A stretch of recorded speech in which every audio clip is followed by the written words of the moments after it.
Donc maintenant qu'on a cette scène de base, je vais me créer un petit décor de base.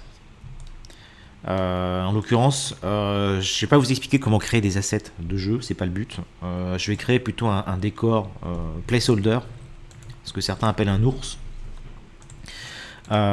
Déjà, première chose, c'est que je vais commencer un peu à organiser ma scène. Je vais me créer un objet vierge.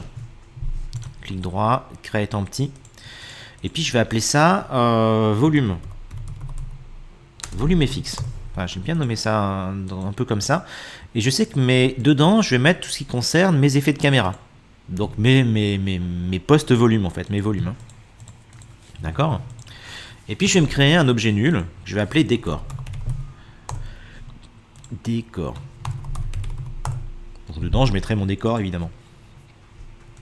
Et je vais créer des parents comme ça, selon mes besoins, et rester très organisé. Donc dans mon décor, allez, je vais me modéliser à base de boîte. On va se faire un petit grenier. Alors un cube, ça fait 1 mètre par 1 mètre. Ça permet d'avoir une idée. Donc, je vais me créer, hop là, une petite pièce comme ça.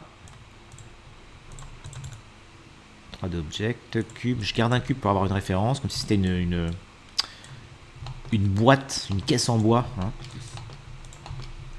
Voilà, ça ce sera mon sol. Hop là, CTRL D. J'appuie sur CTRL, je fais une rotation, tac. Donc je me crée rapidement une petite pièce.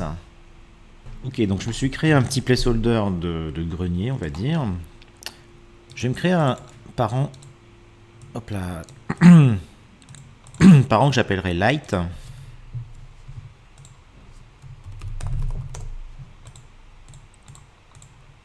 Hop là. Donc je vais mettre mon sun dans cette light. Voilà, donc au moins c'est bien rangé. Donc là, mon sun pour l'instant, c'est une lumière qui est temps réel. C'est-à-dire que là, si je la bouge, voilà, ça change en temps réel, super. Pour une scène d'intérieur, je vous le conseille pas. Si vous êtes sur un motion un peu ouvert ou un cyclo, un truc qui reste abstrait, vous pouvez rester complètement en temps réel. Le light mapping, enfin le fait de faire du light mapping, c'est surtout intéressant pour les intérieurs comme ça. C'est ce que je vais faire là.